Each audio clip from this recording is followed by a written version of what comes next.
Hello there. Praise Kane, whoever's out there. Hopefully you can hear me and all that. Scream at me in the chat if I'm having weird audio issues or doubling or clipping as I usually do. Or if you can't hear me over the sound of the game in the background.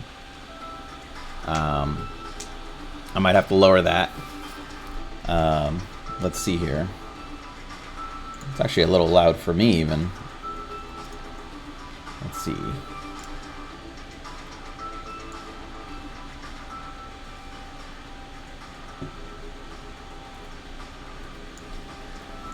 Yeah, you're hearing the music from Praxis actually. And I think in the stream I can lower it a little bit for you guys, hopefully. Hopefully that's actually working. We'll soon see. Okay, wonderful. Well, welcome to the stream. Today I was going to do something a little different by talking not just about the Black Hand, the Sabbat, Vampire the Masquerade, all that, role-playing games in general, but also talking about some Vampire the Masquerade video games. And I thought I would start with one I particularly liked that maybe not a lot of people knew of or heard about. And that is Praxis. Praxis is actually pretty interesting. Yes, Praxis stream Prague. Hell, praise Kane. Praise Kane. That's right, Salubri. Gonna do some Praxis. Praxis was the runner-up, so second place, as it were, for the Yes, I can't hear you typing. That's good. Was a runner-up for the Vampire the Masquerade Game Jam. I'm not quite sure when that was. Maybe that was a year or two ago. I don't remember. I remember the game that won was kind of like an isometric adventure game. That was also kind of interesting. But it was really just kind of the intro to the game. There wasn't really a lot to do in it. So it had a lot of interesting substance. It looked pretty, all that. There was kind of a hint of an interesting story, but you really didn't get a full experience of the game. Not to, dish in that game. Maybe I can dig it up and play that too. Play you through the intro of that as well. I don't remember it off the top of my head, the actual winner. And I certainly haven't heard anything about it moving forward, though my understanding was that the winners of the Game Jam were supposed to basically put forth a real game, a full game at some point with the help of, the Paradox and all that, and White Wolf, I guess, now. I don't know if that ever happened or what's the story on that game. Hopefully it's still, moving forward. As far as Praxis, I've actually talked to the creator of Praxis, and they, I think, had some, very interesting ideas for the game moving forward. And I personally love this style of game. This kind of strategy game with a little bit of time sensitivity to it, but with the real narrative depth. And Praxis is a full game. Like, you can play it the whole thing and get a full game experience. I'm sure if it had more development time and backing and all that, it could have really been something special and a deeper game. So while it is a full game, it is somewhat short. but there is, you know, a lot of customization opportunity. You could be several different clans, and all that, and that actually kind of affects the gameplay as well. And you form a coterie, which is something that I find is very missing in most vampire video game media, to be honest, and even in you know, other, basically anything Vampire the Masquerade related that isn't the actual role-playing game. They really miss out on the whole creating the coterie aspect of what makes Vampire fun. You know, getting vampire allies, the politics, all that. It's a blast. And I feel Praxis kind of hits that. You have a coterie that you can build after these vampire NPCs you meet, even ghouls and stuff. You get to pick sides in different political and religious contexts. And if you take too long, basically the anarchs will like burn the city down all around you. But yes, I think it's a great game. I'm you know, excited to dive into it, and hopefully, you know, more people will join us to watch it as we go forward. And as always, I'll talk about, you know, Vampire the Masquerade, the Black Hand playing the Sabbat, the book, and other vampire related stuff as I play the game. And if you have any questions about previous streams, the books I've written, or, you know, vampire role-playing games in general, or me, you know, feel free. I have until about 8 o'clock, so I don't know if I'm going to play Praxis the whole time, but I will try to do 1 or 2 runs of Praxis, though, of course, if I get ganked, then, you know, maybe I can do 3 runs of Praxis. Who knows how badly I can play out. Maybe I'll try to do things I haven't done before, see if there's, like, hidden corners of the game. I don't know. I've played this game several times. I'm very familiar with it, but perhaps I don't know everything about it. And then if we still have some time left over, I can just chat. I can pick up where I left off last time with the Black Hand playing the Sabbat. I think we were talking about the Path of Cathari and how it was built in that book. I was just looking at the Storyteller's Vault today, and I noticed that the Black Hand playing the Sabbat is still somehow in the top 10 of all the books of all the Storyteller Vault books, which is really kind of amazing. I think it was number 6 or 7. So that book will actually have been out, I think, 3 years at this point. So it's pretty amazing.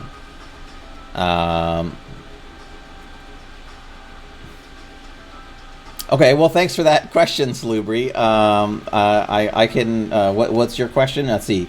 What has become your goal as you write and create content for Vampire the Masquerade? Is there any one clan or aspect of WoD that you want to write more of/give space?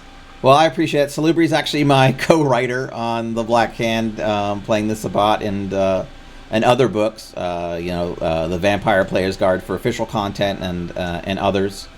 The Incognito Report, I believe, yes, she was a writer on that too, and some other books, as Saskia Lytic. You know, thanks for that. Thanks for the engagement. I appreciate it. It's definitely not botted on this. At least these are real people asking me questions, even if I know them in real life. I mean, obviously for me, I guess I'll take the second part first. It's really, I love the Zemisei. I love the Zemisei clan. Always have, always will. I would love to write more content for them. That's why we put out the New Flesh book, because I felt there's just a lot to do with them. And going forward, I probably will write more for them. And I also really like the way we reimagine the Ravnos in the Black Hand playing the Sabbat and in the companion book, Insatiable Dreams. I think that's a really interesting, fun take on the Ravnos as like dream thieves, nightmare thieves. And I think there's a lot to be done with that. And it explores a lot of the like interesting aspects of the Ravnos and gets away from like the cringier and unfortunate legacy of the Ravnos from, you know, original WoD writing, which wasn't very sensitive or well thought out, unfortunately. Without completely dismissing it or memory holing it or like, genociding the Ravenos as a clan, which seemed to be, someone's idea of a good solution back in the day. So it can makes them interesting, makes them monstrous, without racializing them or anything like that. So I think there's a lot of interesting stuff to be done with the Ravenos as well. And as far as my goals as I write and create for Vampire the Masquerade, as with any games going forward, I hope to write for a lot more than just Vampire the Masquerade, and I have. I have been kind of Vampire the Masquerade focused recently, because I've got a lot of ideas I just want to get out there and get on the page, because I know there's other stuff I want to move on to that's not vampire related. But I feel like I got to get the vampire stuff out, so it doesn't just sit there and never happens. That's what I definitely would not want.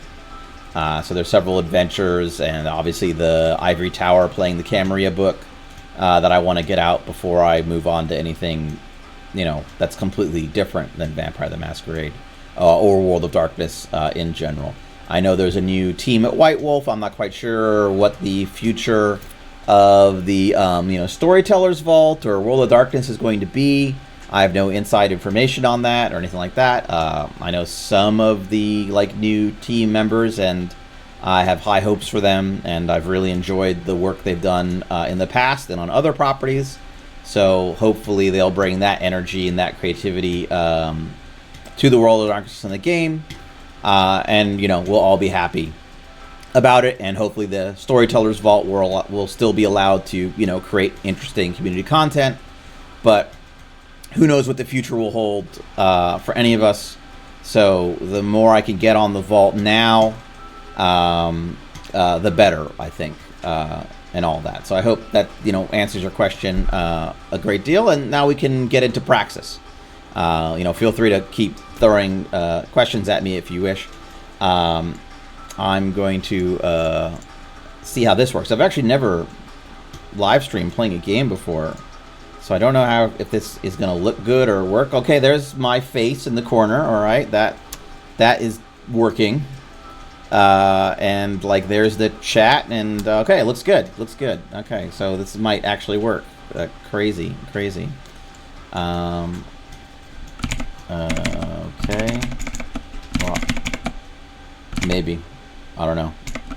All right, I'm going to move this over here so that way I can keep track of the chat at least. And now here's the game.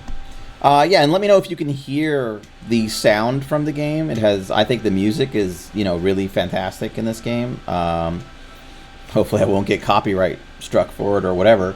But I think the music's really good. So I think if you can hear it, or able to hear it, you should. And let's begin. All right, so let's begin on life.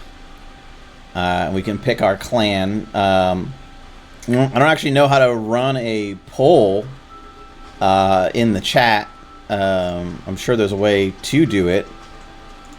Maybe a moderator can do that or something. I have no idea. I just say poll. Is that it? So poll. Okay. /create poll. Okay, well, all right, so that didn't work. Let me try that again.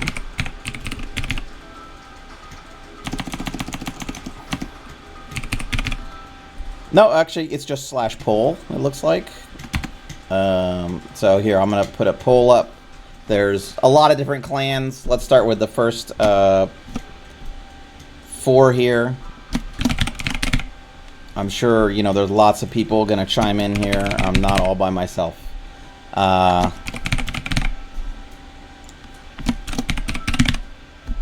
And Malkavian. Okay. There we go.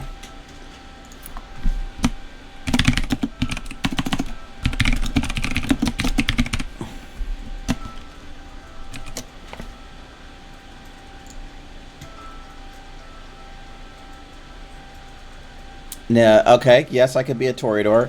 I don't know, did the poll actually show up? I don't know, I can't actually see the poll. You guys can vote on it, feel free. And then we can move on from there. As you can see, my options are Ventru, Toreador, Tremere, Bruja, Malkavian, Nosferatu, and Gangrel. So obviously, you know, we're missing a lot of the cool clans. We've only got the normie clans here. You know, it's real unfortunate. You're like 7 kind of classic clans, which is fine by me, actually.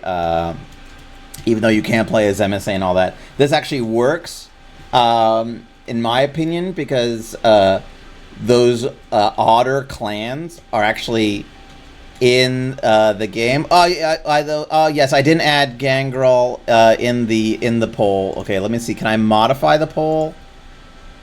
All right, so that's a good point. Here, let me. I think I can actually. All right, sorry guys, we're gonna have to redo the poll because I wasn't able to add Gangrel here. I think I can.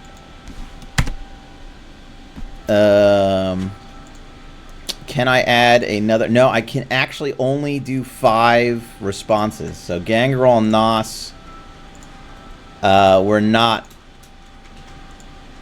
allowed in the thing. So I'm sorry about that. Did that cancel the poll? All right, maybe it did. I have no idea. My Bruja vote was a Gangrel in disguise. Okay, so here we'll try it again. We'll see if I can. The poll ended. All right. So I've got basically 1 vote for Gangrel for Bruja, but it was a secret Gangrel vote, so fair. So I got 1 vote for Gangrel, 1 vote for Toreador, and 1 vote for Ventru. So I will start with Gangrel actually, because I've actually never played a Gangrel in this game. So maybe there's you know, I often play Malkavian, I've played Toreador, but I think actually Gangrel and maybe Nosferatu I haven't played, so let's see what happens. So it says, Clan Gangrel. The Gangrel are an animalistic clan, often preferring natural settings, and sometimes marked with bestial physical appearances. We've got kind of the disciplines, and here's some pop-ups that talk about disciplines, but you got the marks, which were originally from the Jihad card game, these symbols for the different disciplines, but have actually now been integrated into V5, the role-playing game, which just never happened with any of the other editions. Like these kind of discipline symbols were never integrated into the tabletop at all. So I find it kind of cool that the Jihad, or now Vampire the Eternal Struggle, card game symbols have basically moved into the RPG and now are spreading out into all the other Vampire spaces. It's actually kind of interesting how that worked out. So obviously Gangrel, you got Animalism, you got Fortitude, you got Protean. And here are our skills, which will be talked, you know, there's a little mini kind of tutorial in the beginning, if I remember correctly. So, you know, we'll learn what all these skills are, because these skills, fight, sneak, logic, sound similar to things you could find in Vampire the Masquerade or Vampire the Requiem, but actually aren't the skills, you know, on most character sheets. They're kind of a condensation of several skills in the concepts, which is fine. I'm happy with that. When I play a Vampire the Masquerade game, or any game based on an RPG, I don't expect it to be, you know, 100% faithful or 100% recreation of the role-playing game. As long as I can live the fantasy of being that clan in a satisfying way, I'm happy, right? If Malkavians are insightful, interesting, a little weird, a little off base, and can do all the Malkavian things, then I'm happy. If Nosferatu are creepy, I'm happy. And obviously turn invisible. That's the best part for me. And for Gangrel, hopefully, you know, shape-shifting is on the cards. Yeah, we get to pick our look. Each clan has like a set of faces they get to pick from. I've actually not seen any of these because I've never some of these because I've never played a Gangrel. Okay, so Captain Creepy Eyes with the beard here, he's really calling to me. He's like staring into my soul. So I'm not going to take a poll or anything, unfortunately. This is the guy I'm going for. He's speaking to me. There's something about this face that I like. I've got a name here. I can change it. Here, I'm Moon, so let's be Moon.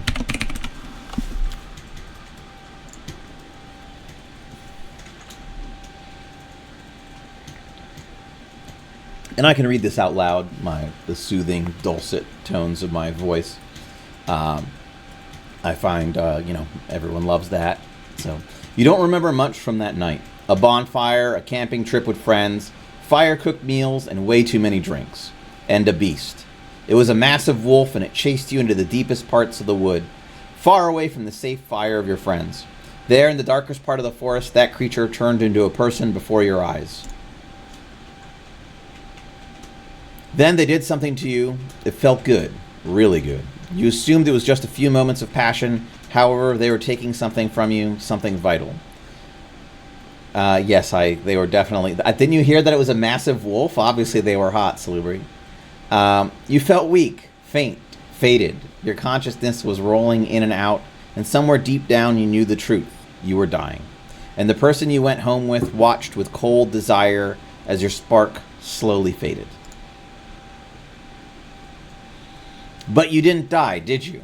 You woke in the arms of a different creature, a bestial monstrosity of tusks and wild and animalistic eyes. He brought you somewhere else. Somewhere beautiful but cold, and you couldn't help but feel like a helpless gazelle among a pride of ravenous lions. You were presented before some kind of leader, a secret king called a prince. Your acquaintance from the night before was there as well, laying beside you with a wooden stake driven into their heart. That night you watched in horror as that person's head was violently removed from their body. Trigger warning for violence and, gore and decapitation and stuff like that. So this is a Vampire the Masquerade game, so you should expect, that there's going to be blood and violence and gore. People will lie to you a lot, that kind of thing, and we will manipulate and be duplicitous. And exploit people for our benefit, like a vampire does. The thing that brought you here, that twisted monster, ripped the person's head off with his bare hands. Someone you had been so close with seemingly moments before. The creature came to you next, his grotesque hands dripping with blood. You watched, unable to move, as those bloody fingers grasped your skull, poised to remove your head next. Suddenly a voice cried out from the hungry crowd of onlookers and begged for mercy. Mercy for your life. After a few hushed whispers, a deal was struck. Your savior gazed into your eyes, and you felt yourself falling deep asleep.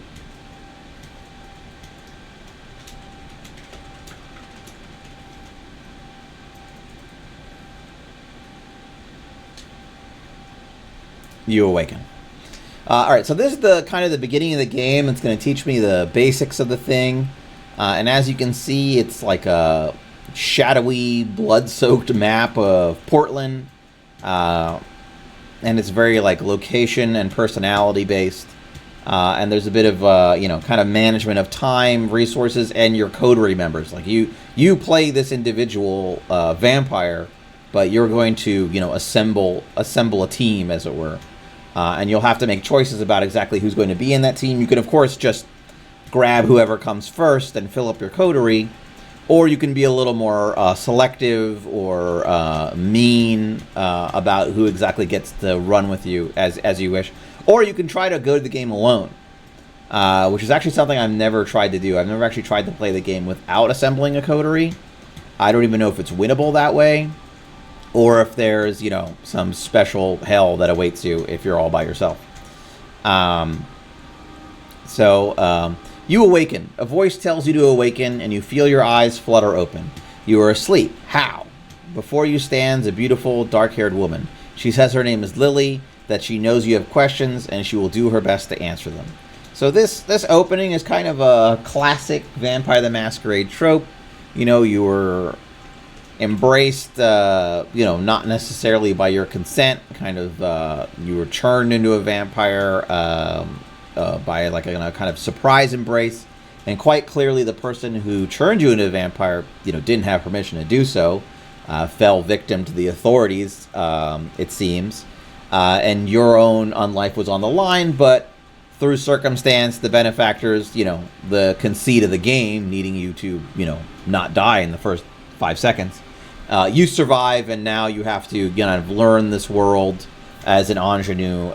You're a total clueless dipshit vampire, and everything has to be explained to you like you're a goddamn baby, which is fine. That's a good way to start a game with potential noobs on the other side of the screen. What happened to me?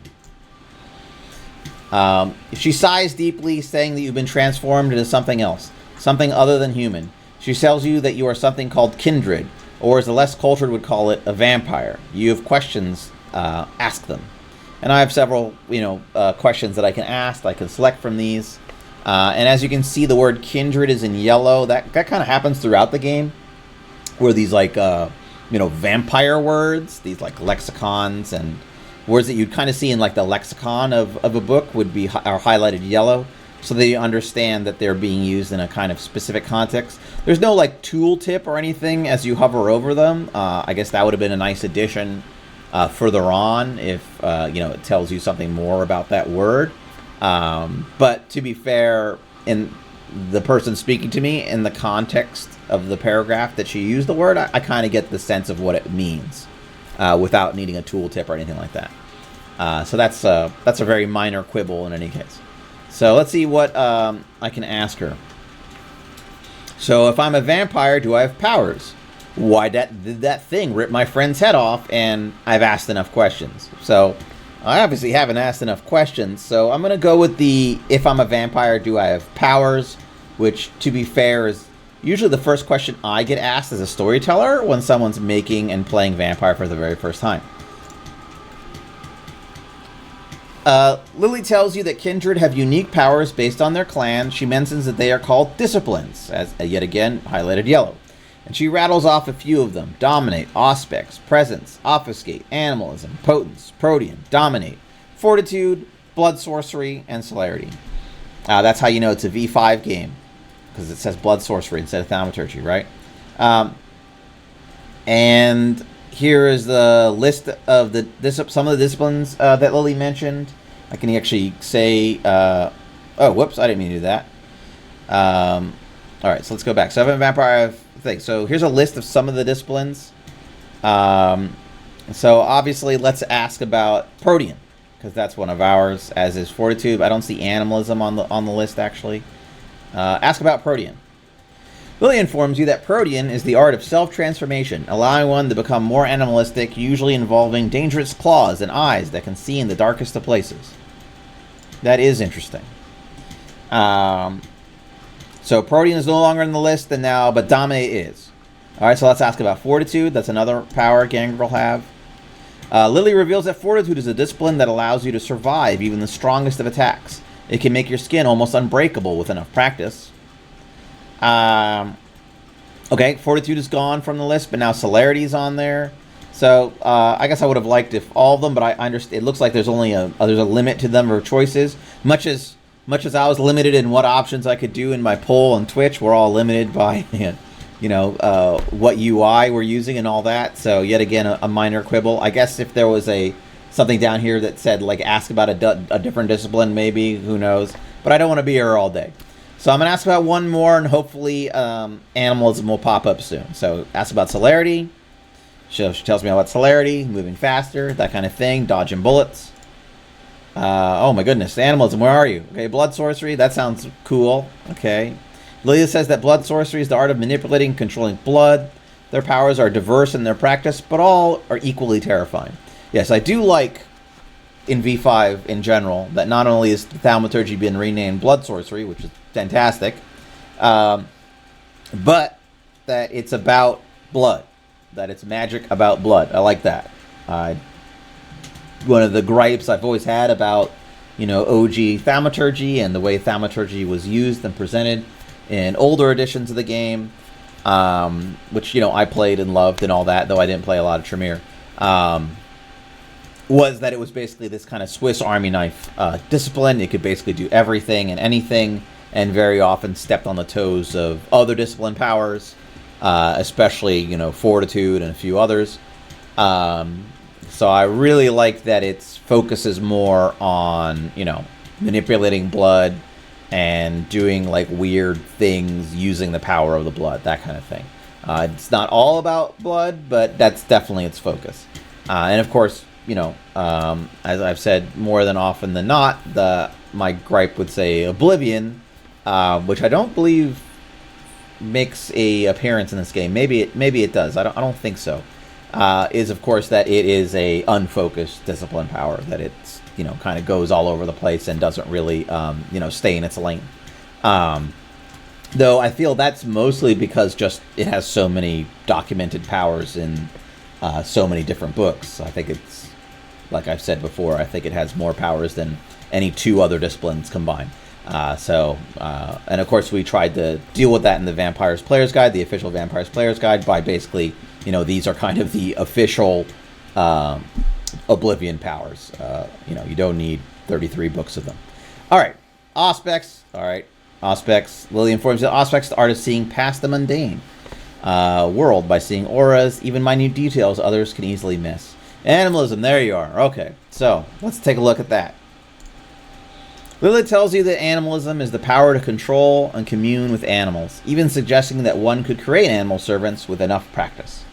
Okay, so I guess that's kind of an interesting take on like Bon Familius as a power. And so I've got no more questions about disciplines. And then finally, I'm going to ask her, why did that thing try to rip my friend's head off? She scoffs and says that thing you mentioned is a very powerful kindred in a position called a sheriff. That friend of yours was going to use you. Okay, well, I do have more questions about that. I think the first thing I would say is, what does the sheriff do of these options? Lily ponders for a moment before informing you that a sheriff is a position in a vampire society called the Camarilla. She says it is the sheriff's job to keep the peace, enforce the Camarilla traditions, and protect the prince. All right, okay, a scary position. And I'm going to ask, someone tried to use me for an insurrection. All right, yeah, I think if someone said they turned me into a vampire to use me, I would want to know more about that, even if that person's, you know, toast. Lily almost seems scared of telling you this, but eventually she says that the prince of the city has been a controversial figure as of late, and the person that made you was going to try to build an army of kindred. She mentions that the idea was a very foolish one. You must have been the first. So, I don't know, I'm okay to skip past most of these. I think, you know, even though I might want to go on and on through all these about, you know, what's the prince, what are clans, all that stuff, I'm going to say I've asked enough questions, because I want to get into the game. I want to start playing. As fun as it is to talk to Lily and see what she's all about, and maybe she can tell me why, you know, she did this to not, you know, basically spoke up so I wouldn't be killed and all that.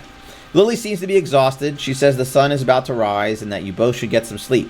She mentions that the sun burns and kills your kind, so you must do your best to avoid it. Time to rest at last. You awaken. You feel different, hungrier, like an insatiable force is gnawing inside you. Lily walks into your room and tells you that it is a time to leave. You're expected to be seen at Elysium, a safe place where the members of the Camarilla meet.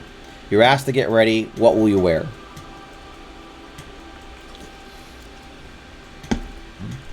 Well, we've got a list of things, and it looks like they all, as you can see here, as I scroll over them, they all give me a bonus to one of these skill categories. Logic, sneak, talk, all that, depending upon what I'm wearing.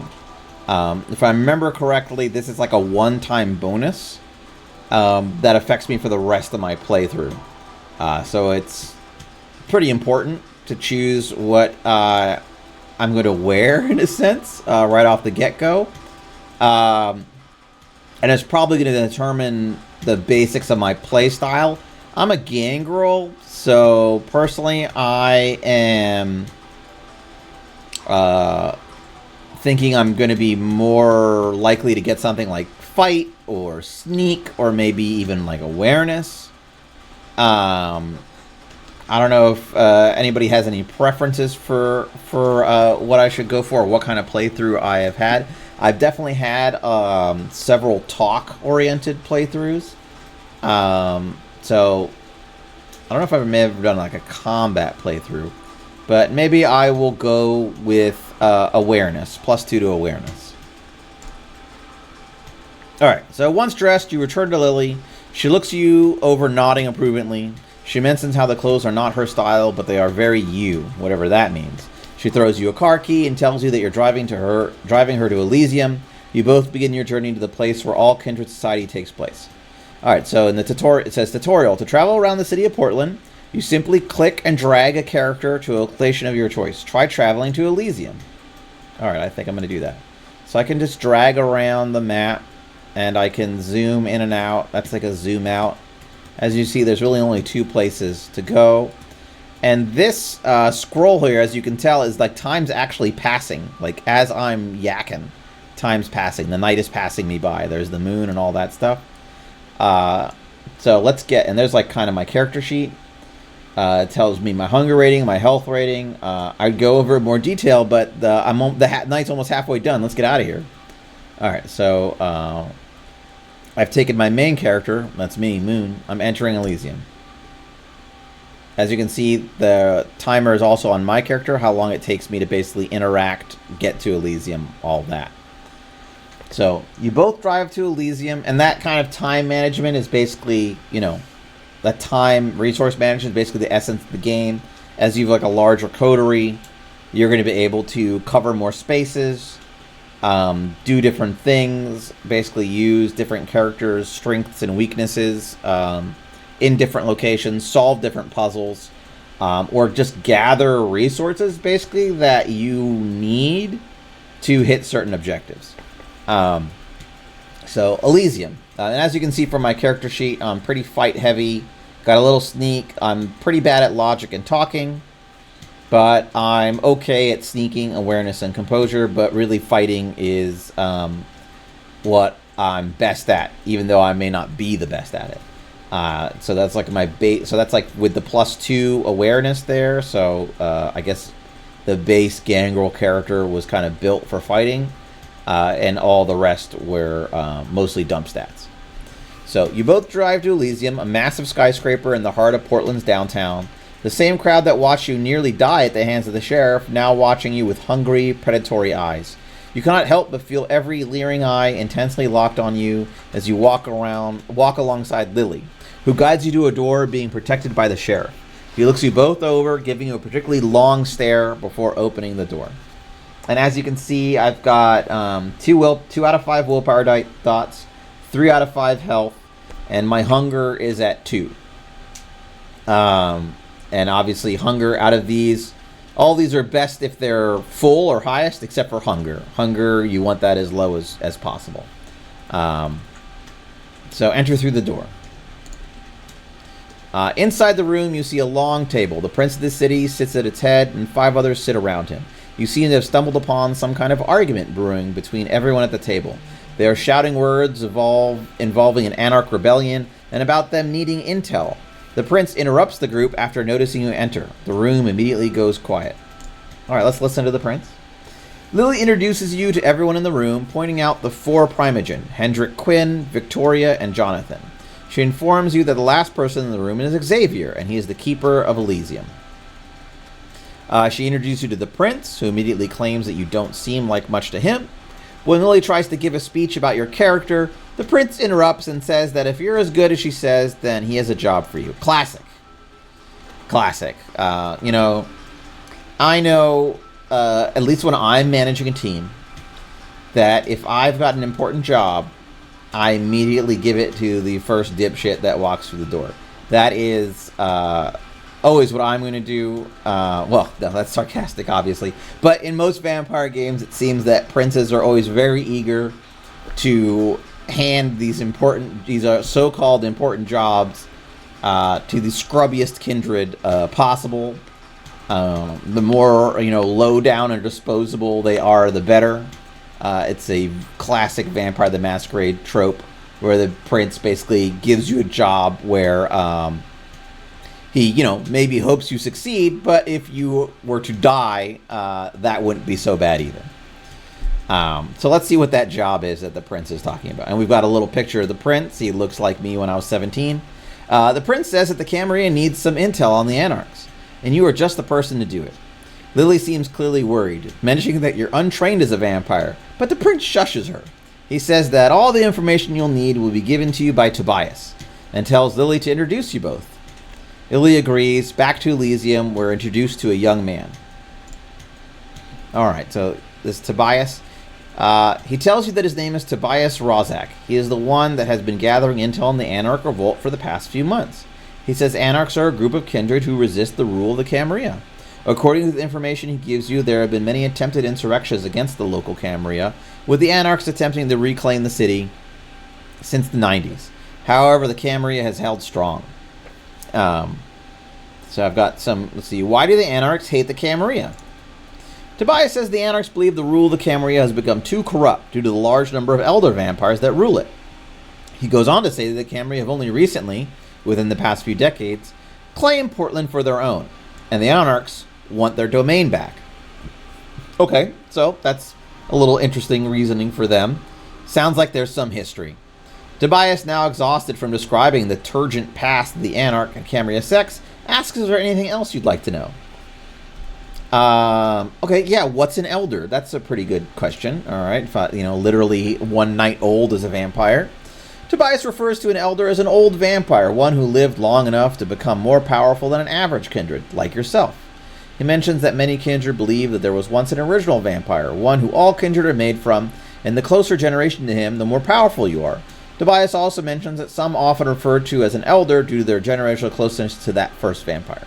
Okay, thanks, Tobias. That was maybe a little too much information, actually. Maybe, dumb it down for me. Literally a noob over here.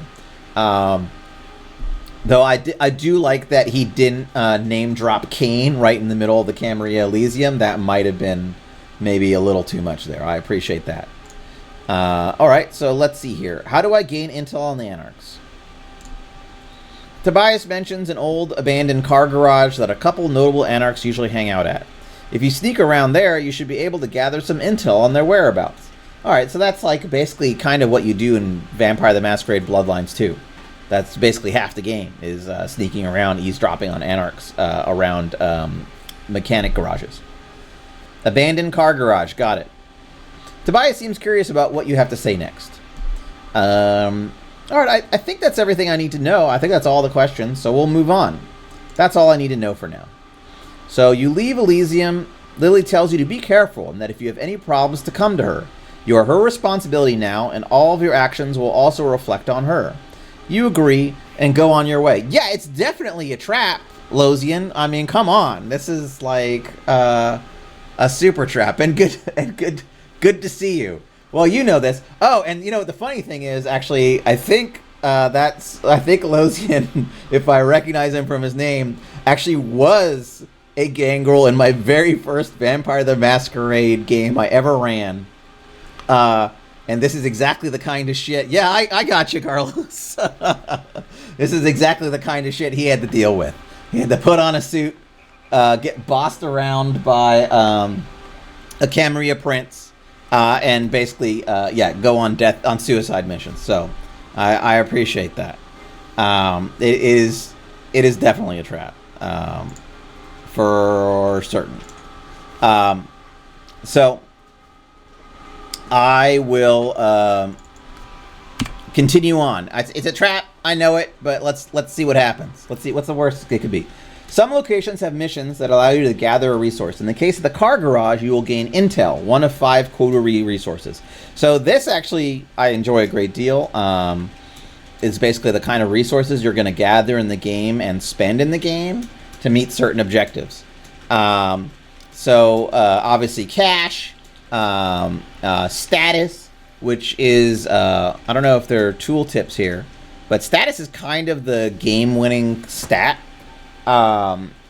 Basically enough status and the right choices and people on your side, and you're gonna win the game as the prince. Spoilers. And then funds, it's just straight cash. And then influence, intel, and security.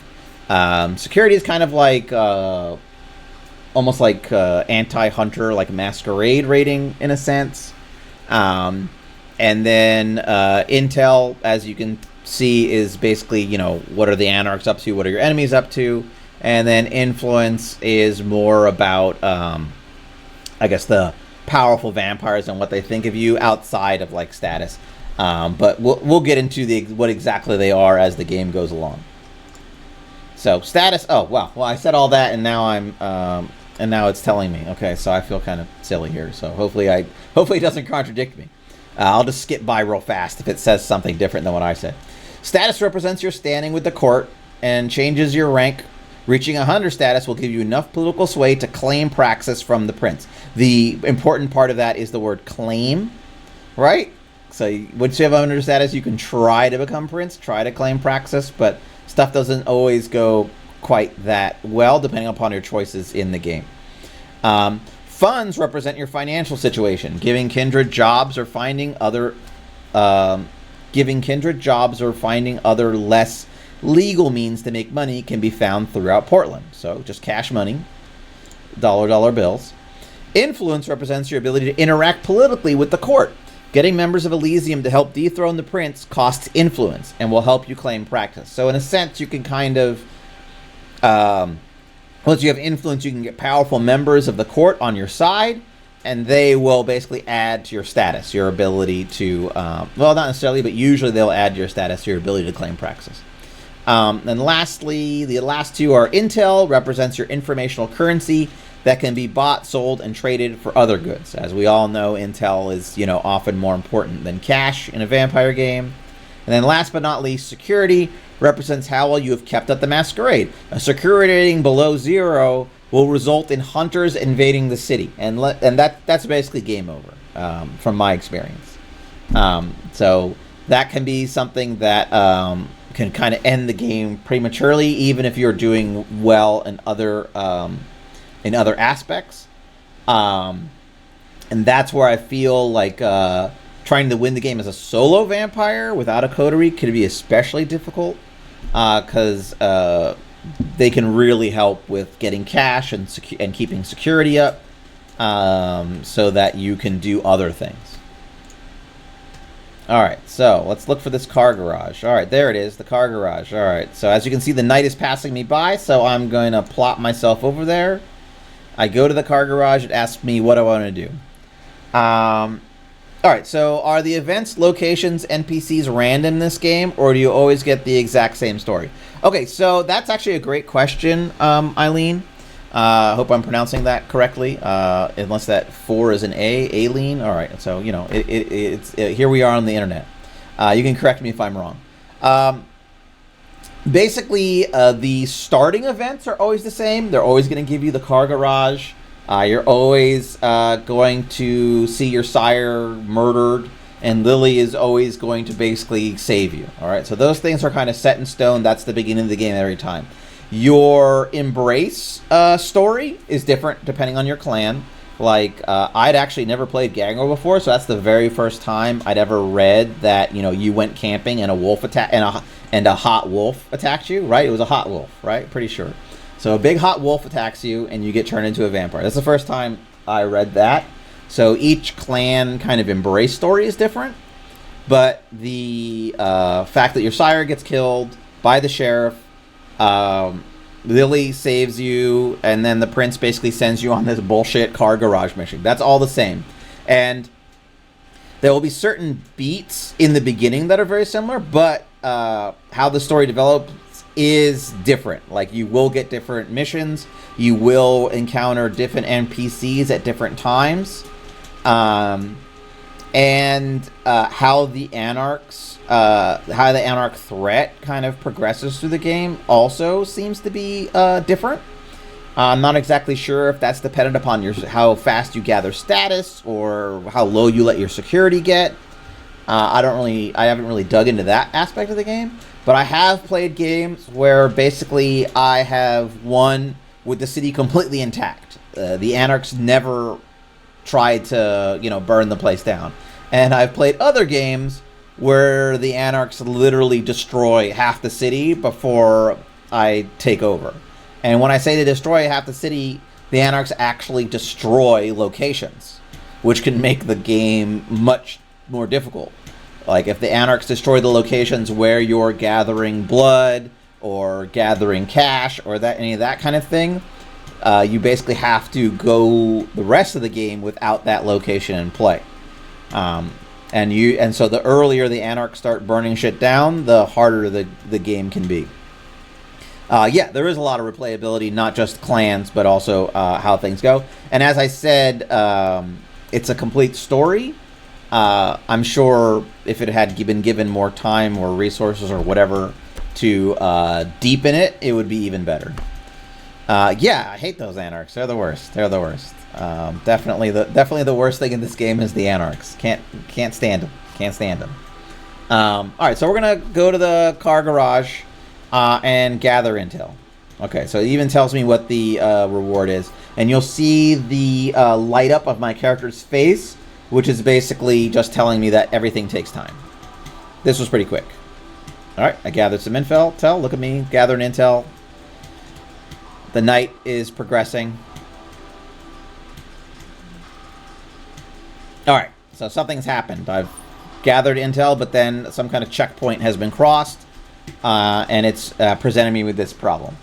After hiding around the car garage long enough, you eventually hear a group of people loudly talking amongst themselves. You wait and listen in on their conversation. They talk a lot about rebellion, having the numbers to take the city, and most worriedly even mention that the vampire that made you was a secret Anarch spy. You want to hear more of this, but before you can, one of the Anarchs seems to somehow notice you despite being completely silent. What will you do? Okay, the funny thing is that basically this Gangrel's backstory is almost exactly the same as Carlos's backstory from my first vampire game. It's kind of hilarious. So who knows what's going to happen next?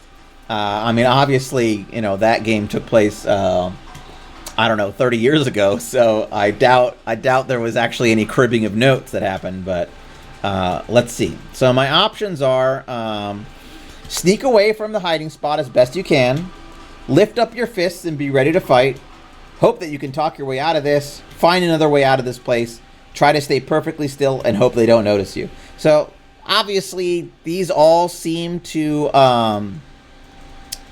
match up with one of my 6 skills.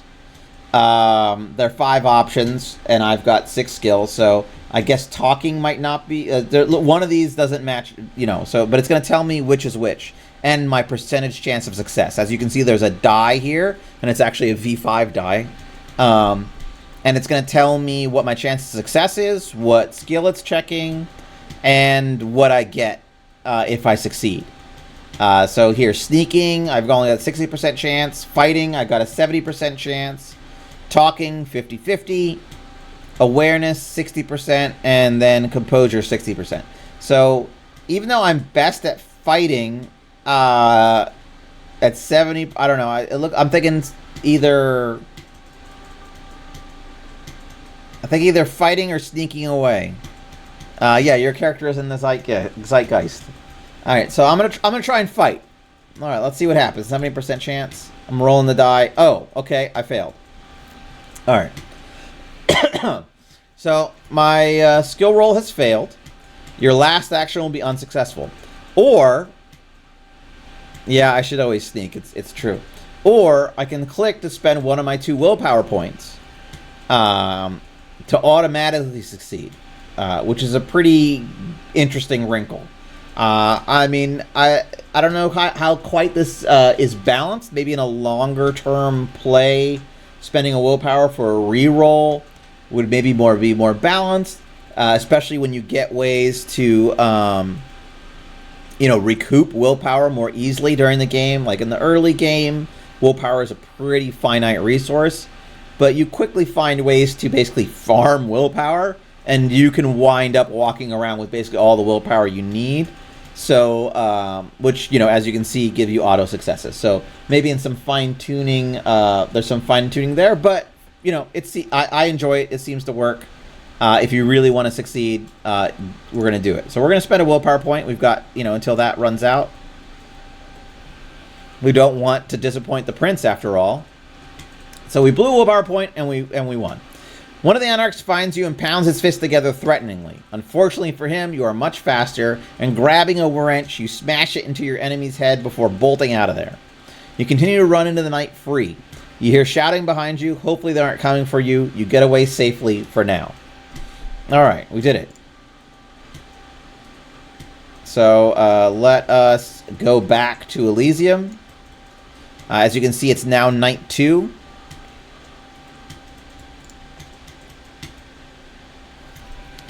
So you return to Elysium. Tobias is hanging around outside the massive skyscraper. Realizing you're approaching, he asks how the mission went. You inform him of everything you've heard. He then asks if you have something called a coterie. Alright, yeah, what's a coterie?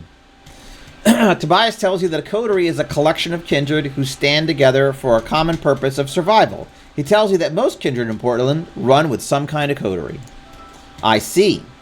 Tobias asks if you'd like to join up in forming a coterie. He says that 2 kindred can travel more ground than 1, and that he hasn't found anyone that would take him seriously. So as you can see, when I put if I scroll over let's start a coterie, it actually gives me a preview of Tobias's character sheet. And he kind of has basically a full character sheet just like me, and will have a hunger rating, health rating, and even willpower, if I remember correctly, and disciplines. So Tobias is a thin-blooded vampire, which means he's not really a vampire at all. And he knows thin blood alchemy. He's pretty good at fighting. Sucks at talking, which is hilarious because usually I park him in Elysium. So I guess he just stands in the corner. And is very composed. I can also blow him off and tell him that I'm not interested in starting a coterie with him. But let's ask this question: why haven't you been taken seriously? I mean, we all know why, but let's see what he says. Tobias tells you that he is something called a thin blood, someone who is barely a vampire, thus having less power in the modern knights. He says some say thin bloods are a sign of the end times, but he believes this is just an excuse for bigotry. Interesting. And that is interesting. So I'm actually going to sometimes I take Tobias in my coterie right away. It's always nice to have an early second pair of hands. You don't actually know when like another vampire is going to pop up who can be joinable in your coterie, so you can actually spend a lot of time by yourself if you shut Tobias down right away. I don't know if having him in your coterie triggers anything, like maybe precludes you from certain missions or affects status gains or anything like that. Maybe it does. So I'll just take a quick poll, having fun using the poll function. And we'll see if I should have Tobias join the coterie. And it's just a yes or no. There we go. And I'll start the poll. Boom. Alright, so just let me know if you think Tobias should join the coterie or not. Since I'm in a dialogue right now, time's actually stopped. So we just started night 2. The day kind of passes by. I guess it's kind of assumed you sleep in your haven. There is a haven location, and sleeping there does give you benefits that the game will tell me about in a bit. So it looks like everybody wants Tobias to join the coterie, basically, is what I'm seeing. All right, a few seconds left in the poll. So it looks like Tobias and I will be hanging. Why not a gangrel and a thin blood? You can't vote? All right, I don't know why you can't. I guess you're probably in a League of Legends game or something. All right, so Tobias, let's start a coterie together. A new coterie forged. New coterie member, Tobias Rozek, has joined you. So Tobias seems elated. He tells you he will not let you down. He mentions to you that Lily has been looking for you and that you should probably find her. All right, I'm going to drink some delicious Dr. Pepper. That's not sponsored content. It's just the truth. All right, excuse me while I find Lily. You return to Elysium with the Anarch intel and find Lily. She takes you back. Aw, thanks. Yes, you did put delicious Dr. Pepper in the fridge for me. I appreciate it. She takes you back to the same room with the prince, who looks you over with an unnerving eye. You give him the information he was looking for to his approval before he tells you that you've given him a lot to think about. When you and Lily leave the room where the prince dwells, Lily tells you that she is worried about your long-term safety. She informs you that Kindred play by a set of politics that can protect you if you play it right. Yeah, exactly. An underdog and someone who can turn into a dog. So it is quite a start. Hopefully he's not too jealous of the fact that I can become a full dog. Not dying sounds like a good plan. Lily tells you to meet with the Keeper of Elysium named Xavier Takahashi. He will give you direction and introduce you to the many powerful figures of the local Camarilla. She tells you that he can be found in the Velvet Art Gallery. She also mentions that if you need some work, you can always contact the sheriff, and mentions that he is always in need of some help in these modern nights. Alright, so one thing you might notice, while mechanically, obviously, it's pretty V5 coded, and there are a few other things that are V5 coded, the game kind of presents you with the classic, you've been embraced, and you're now kind of almost by default a part of the Camarilla, right? Like, no one's technically said you're part of the Camarilla, but you're basically part of the Camarilla, right? Almost by default. Which is a very kind of legacy Vampire the Masquerade take on things. But I feel, given the context of the starting point of the game, the 7 potential clans you can play, that's fine. That it works. And unfortunately, or maybe fortunately, who knows, given the just not a lot of good content for the Anarchs in V5 and even Legacy, to be honest, about how, right, they're not really very well defined about what they're about. They're not very well defined and how they're organized. And it's honestly not very well defined, even in V5, what an Anarch game looks like. I could see, as a video game creator, or just a game creator in general, whether that be board games, card games, or video games, but definitely as a video game creator, the Camarilla just really gives you a lot more to work with. You know, the Prince, the Primogen, the Sheriff, the Scourge, all that stuff. I mean, there's a lot to work with there. And what the Camarilla is all about is kind of like tyrannical, authoritarian kind of old people rule everything, and everybody else gets like scraps. You know, as Americans, I'm sure we can understand that. It really gives you a lot to work with. While the Anarchs, they're just, you'd have to really kind of make a lot of stuff up, you know, from scratch, which isn't that great. And obviously, given how long V5 has been out as opposed to other editions, most of the people familiar with Vampire the Masquerade who would be drawn to the content are going to be much more familiar with, you know, how the Camarilla works and all that. While with an Anarch kind of focused game, you would have to do a lot more kind of explaining and building of stuff that people might have no idea what you're talking about, might lose any care or attention. And yes, we can. I guess we can do a kind of a near dark playthrough here. Let's see what happens. I am playing a gangrel who's good at fighting. Okay, so I'll meet with Xavier. Lily tells you to introduce yourself to each and make yourself as likable as possible around them. They hold power in this on life, and presentation is important. She mentions that if you need her, you should meet her at her haven. And if you have any questions, you should visit. Okay, bye, Lily. I'm sure we'll see you later. All right, so now we have a bunch more locations, and we have a second coterie member. So we've got Tobias, and we've got me, Moon. Time is ticking. I would like to do all this slowly, so we are going to go to the Velvet Art Gallery to talk to Xavier, and we're going to send Tobias to Elysium to socialize. As you can see, it says cycle rewards. You gain it 2 influence. So basically, every cycle that Tobias is in Elysium socializing, he's going to give you 2 influence. Personally, I guess in a kind of future version of this game, or a deeper version of this game, maybe Tobias' status as a Thin Blood would affect how much influence he could gain per cycle or something like that. Or maybe there would be special potential drawbacks or downsides to him just hanging in Elysium, socializing.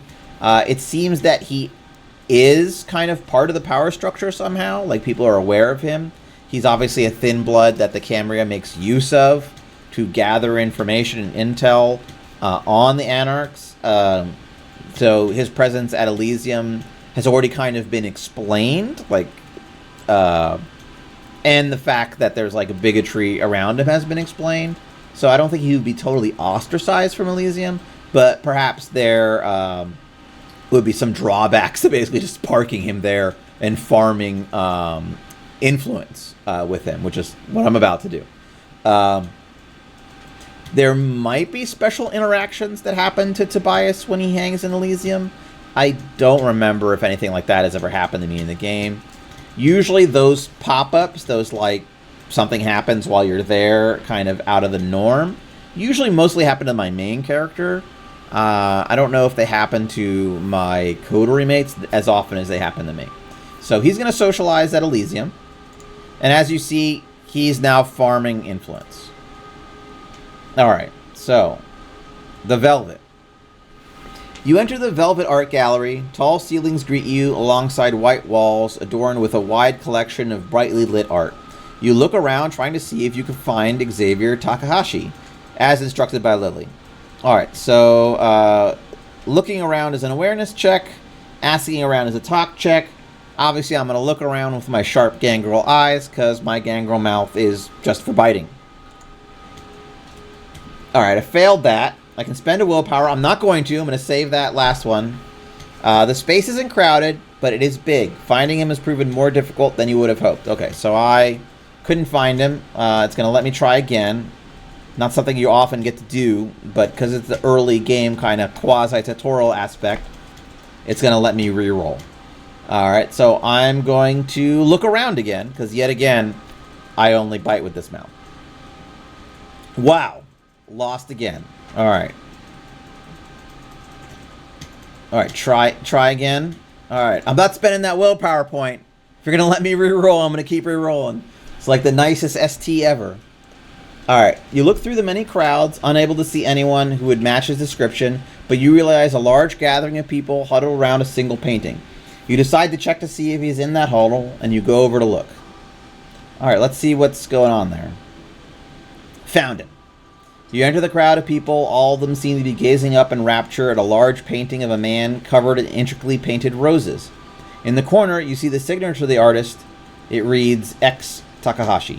This artist stands before the crowd, humbly standing before the painting's splendor. Alright, so let's go talk to him. You try to get his attention. His eyes locked onto you, and you realize he recognized you from Elysium. He thanks the crowd and walks over to you. He mentions that he heard about you getting that intel from the Anarchs, and he was impressed with how well you've been coming into your own. And as you can see, we've actually already have 2 status, and our rank as a fledgling is increasing right here. So we'll soon be a neonate once we've got, it says need 8 more. So once we're at 10 status, we're going to be a neonate. Which, you know, is just like a... I don't really know what if these benchmarks do anything other than give you an idea how close you are to trying to claim Praxis. I don't know if they trigger certain events in the game, but maybe. So he mentions that he heard about you getting that intel from the Anarchs and was impressed with how well you've been coming into your own. He says that he knew your sire and feels terrible about their final death. He says he'd like to meet you in a more private space and guides you to a secluded corner of the gallery. Okay, so we're going to talk to Xavier. Xavier Takahashi.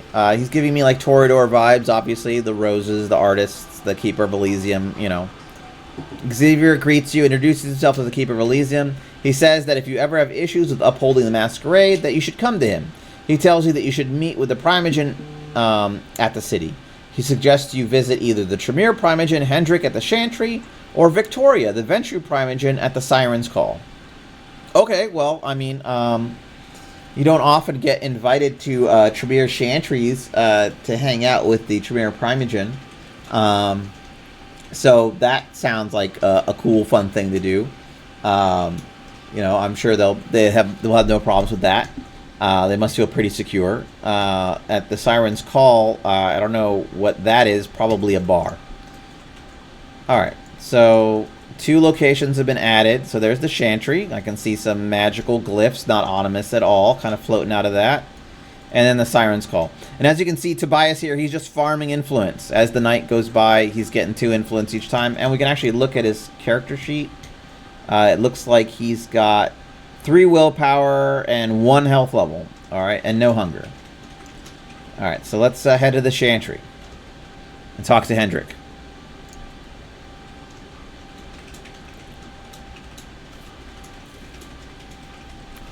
All right, the Chantry.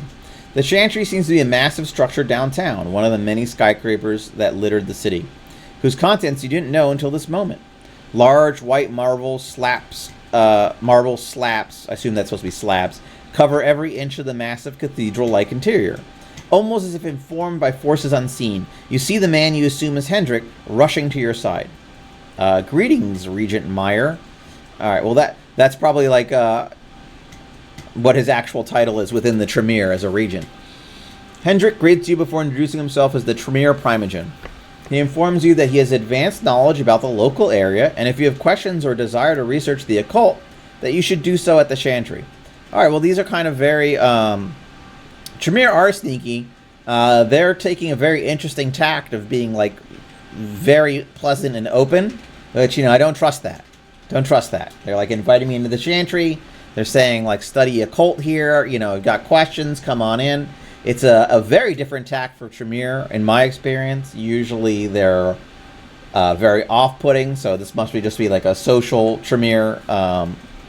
But we'll see. Yeah, no, I don't trust it either. We'll see what happens. He warns you that the Chantry is protected by wards. Okay, here we go. He warns you that the Chantry is protected by wards, so you shouldn't wander far from the entrance, and that you should visit Quinn at the new asylum after meeting with him. Okay? Alright. So don't wander around the Chantry or the wards, whatever those do. Okay? Very well, Hendrik. Okay, there's the new asylum. And as you can see, my security is going down night by night. And that's registered at my haven. It'll pop up -1 security or whatever. So we're in the 3rd night, and we've lost the dot of security, which means that the masquerade is degrading.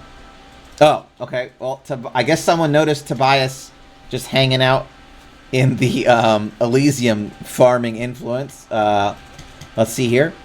What has happened in Elysium? An argument. The prince approaches Xavier. You cannot tell what they are talking about until you hear the voices raise. Some kind of argument breaks out between the two, before the prince strikes Xavier across the face with supernatural strength. This throws Xavier across Elysium, quieting everyone. The prince, his eyes filled with rage, calms himself, then addresses the onlookers, saying that it was a mere misunderstanding, and Elysium continues. Alright, well that's, not cool, especially in the middle of Elysium, to literally smack the Keeper of Elysium in the face. Usually not the best move for a prince, unless you're, you got everything on lock. Usually that's a really great way for people to conspire against you when you kind of overtly mess with the important people in your city. Alright, so I didn't get an opportunity to do anything to that. It was just a bit of story. So now I have some understanding, and I'm going to go to the New Elysium with my main character. So now I have some bit of understanding that there's some kind of dispute between the Keeper of Elysium and the Prince. They've got some kind of beef with each other. I think the Prince is Ventru, actually. I'm not sure if it's clarified in play what clan he is. But if I remember, I think it's a mention that he is Ventru. But I don't actually know off the top of my head. I don't recall. But yes, that is kind of a dick move by a prince to be slapping around other people in power with titles in Elysium. That usually would get you in some trouble. Only princes who are foolhardy or very powerful would risk that kind of thing. But on some level, it helps with the story. because it shows that this is a prince who's on, is on some shaky ground, that, that people are basically looking for someone to take over. All right, so we're going to talk to Quinn Lopez at the new asylum.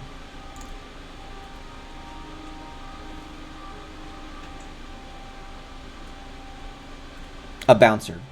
Before you get into the new asylum, you find a large bouncer outside the door. He tells you that there's a fee to get in. How shall you get into the club? Well, I can flirt with him, 30% chance of that. Or I can sneak inside, 40% chance of that. All right, so this guy's crazy eyes my character's crazy eyes make me feel that he's not good at flirting, actually. So I actually will try to sneak in, even though I'm not that good at sneaking either. Wow. All right, so I failed that. Let's see what happens when I just fail it. All right, you leave the bouncer to look around for a way in. Around back, you find a locked back door, and you try to pick the lock, but midway through, the bouncer catches you in the act. The bouncer takes you inside the club, his massive hand holding you in place with a massive strength. He is quickly approached by a woman who asks that the bouncer leave you and her alone for a moment. All right, so I'm kind of, it looks like it says a new option. So I've actually never seen this before. Meet Quinn Lopez. The woman has glazed eyes that seem to be gazing off miles away and bleached platinum hair. She tells you that she foresaw you coming and that her name is Quinn. She offers to take you to their office where things will be quieter. All right, we're going to talk to her. Quinn greets you in her office. She asks you how she may be of help this night. Okay, well, I see that the option to ask her to help me overthrow the prince is not highlighted. So I don't have enough influence. I need 50 influence to even ask her that question. I can ask her about the new asylum. I can ask about the other Primogen. I can attempt to gain favor with her, which is basically just like talk her up and try to bargain my influence to raise my favor with her, or I can just leave. All right, so I'm going to ask about the new asylum. All right, so she mentions having worked for two powerful kindred a few years ago, back when she lived in LA. All right, so she's obviously talking about the Vorman sisters, Jeanette and Therese, who run the asylum in Los Angeles from Vampire the Masquerade Bloodlines 1. So I suspect that Quinn here is probably a Malkavian. After earning enough trust, they both decided that she had the expertise to expand their club to Portland. So that's actually kind of funny, because there is a lore sheet in Vampire the Masquerade, which I believe is the Vorman sisters lore sheet, which lets you open up a asylum franchise club in whatever city you happen to be in. So she obviously took some dots in that lore sheet there. All right, so that's interesting. And I'll ask about the other Primogen. She lifts off the member of the Primogen Council and informs you that it is their job to assist the prince in their decision-making. She personally uses her well-developed powers of Auspex to see things others in the council do not. Okay. So I'm going to attempt to gain favor with her, because I've got, Tobias has been farming influence for me. So I've got 21 influence now. So we might as well try and use it. I got a 30% chance. And I'll either gain 10 influence or lose 5. Alright, so I failed. I'm not going to spend a willpower. That precious willpower.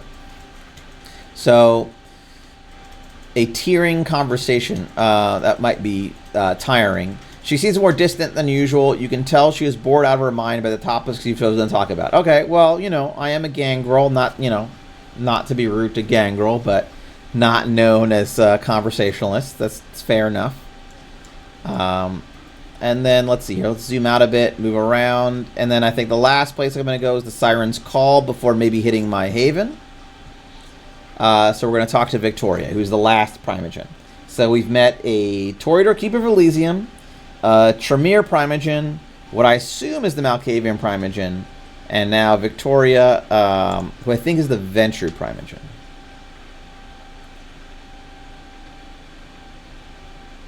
Okay, a high price. You enter the Siren's Call. The air is thick with the smell of cigar smoke and sensual music. Multiple adult dancers are performing with golden stripper poles as drinks are being served to the leering men who watch the performers. Okay, so it's a strip joint. All right, fair. You approach the bartender and ask for Victoria.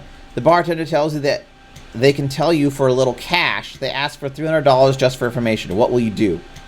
Okay, well, Aline, the disciplines. Okay, so if I had Dominate here, I believe I would actually have the option to dominate them. Or if I had Presence, I would also have the option to present them. So the disciplines actually come in during the dialogue choices. They'll usually give you a different option for how to do things. And if I remember correctly, the disciplines kind of auto work, but will raise your hunger by a certain amount depending upon the difficulty of the challenge, I believe. Or maybe just one. I don't remember off the top of my head. So in this instance, probably I would have the option to like dominate them or use Presence to get this bouncer to, you know, leave me alone or do what I want.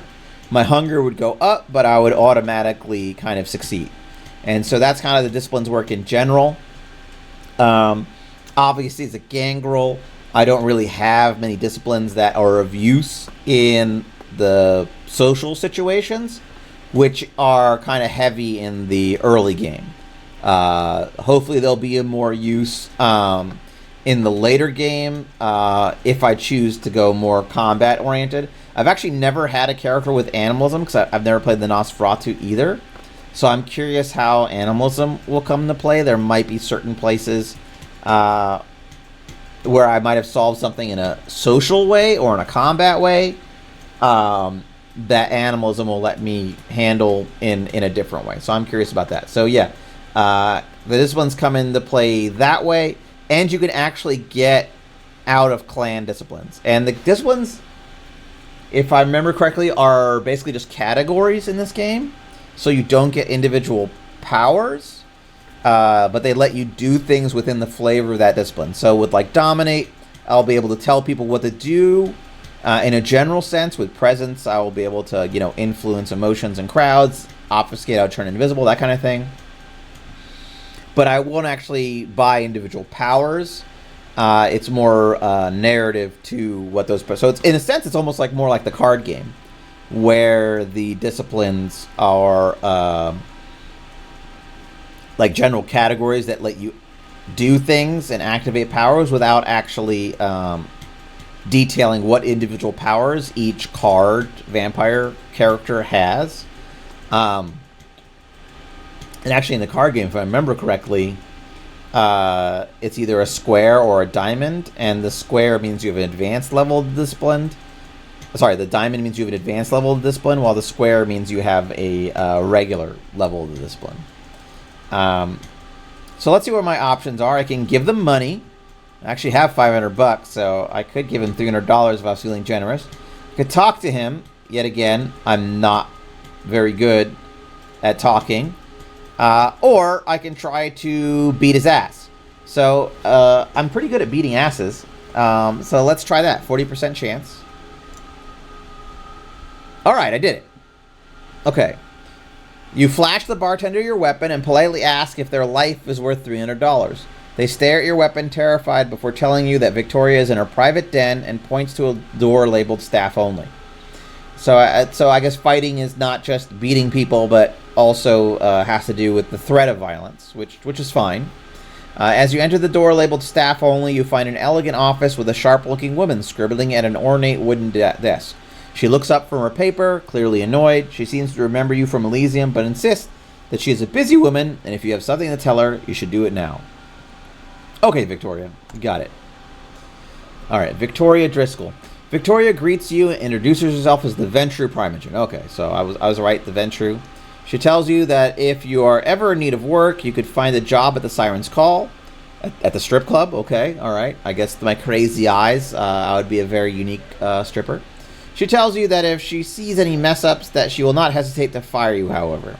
She then suggests that you travel into the woods to the west, mentioning that you can talk to Jonathan, the Primogen of Clan Gangrel. Okay, finally, my people.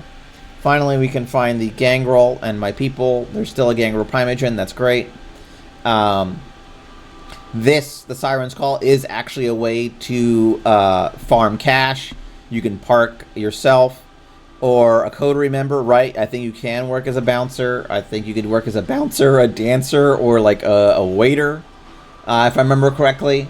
And that has different cash amounts that you can farm, depending upon who you park there doing what. All right, so we'll talk to Victoria later.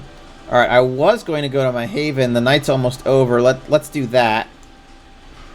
So we're going to click on the Haven tutorial and see what the Haven lets you do. All right, this is your Haven. Keeping an ally within the Haven at the end of a night allows them to rest here and reclaim vital stats. Okay. Right now, all the Haven will heal is your willpower. But as you play, new Haven amenities will help your coterie in other ways. A Haven may also give coterie resources at the end of every night once such amenities are unlocked. So right now,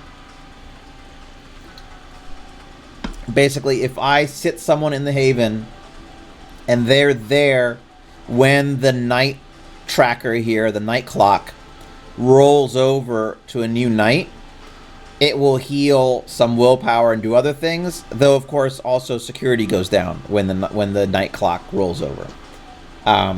So just parking someone there for like 2-3 nights to regain your willpower is not really a viable option long term. But since we're very close to the end of the night anyway, we're going to park there and see if I can regain some willpower before I move on to the woods. Alright, so as we can see, I've regained 1 dot of willpower and I've gained hunger. Okay, something's happened to Tobias at the Elysium. Leon Brown approaches you at Elysium. He says he's willing to donate some funds if you have any intel worth his time. Okay. You try to recall if you've gathered any intel of interest, and sure enough, you remember something to use of use to Leon. Shall you divulge this information? I'm going to the woods because that's where the Gangrel Primogen is. Also, I'm a Gangrel. So what's the worst that could happen? So here I can keep the intel to myself, or I can lose 3 intel and get 500 bucks. So I'm actually going to... I've got only 10 intel, but I don't know how often this kind of thing, opportunity is going to happen. So I'm actually going to do it. I'm going to get the 500 bucks for the 3 intel, and I'm going to drag myself over. Oh, there's a question mark here. All right, it says my phone buzzes. All right. Okay, let's find out what happens. Your phone buzzes. You get a strange sudden text from Lily. It reads, "I'm sorry. In the coming days you will learn things about me. Please do not think ill of me. If you care about the city even a little, you will dethrone the prince, climb the rungs of status, and take his throne. Claim Praxis, do it for Portland." You ponder what any of this means. Is Lily okay? Perhaps she can be found at Elysium. Okay, so I got a cryptic text from Lily about what she's all about and, what she wants of me.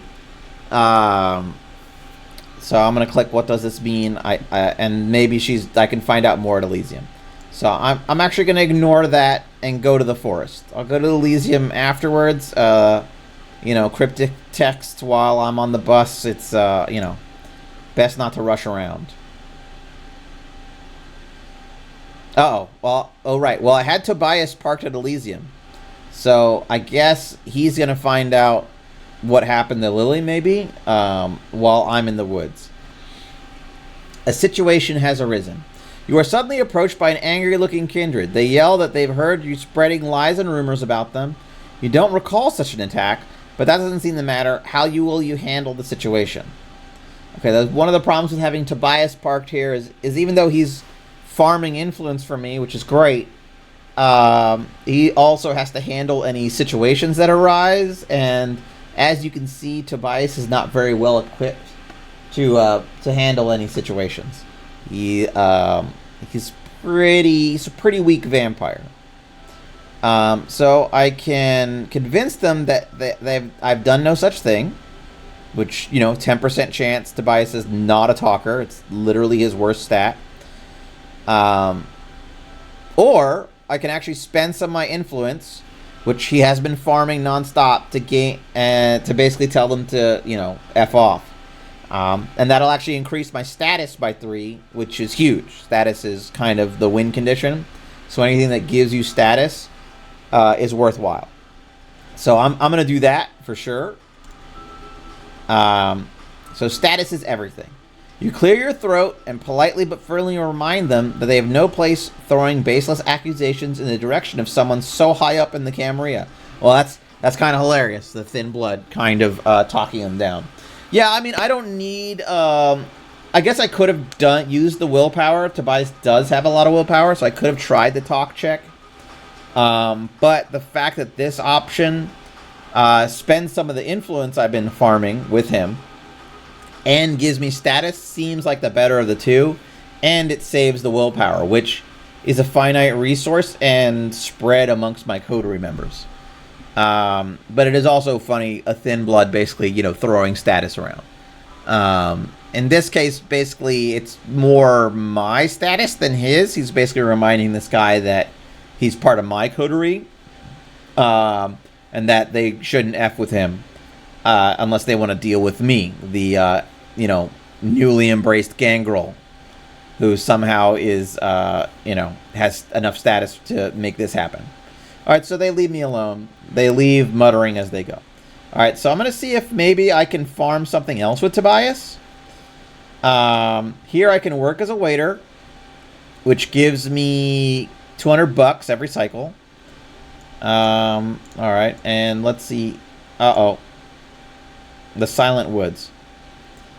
So I've found my way in the woods. You enter the woods, unsure of where Jonathan the Gangrel Primogen might be hiding. You are faced with a unique challenge.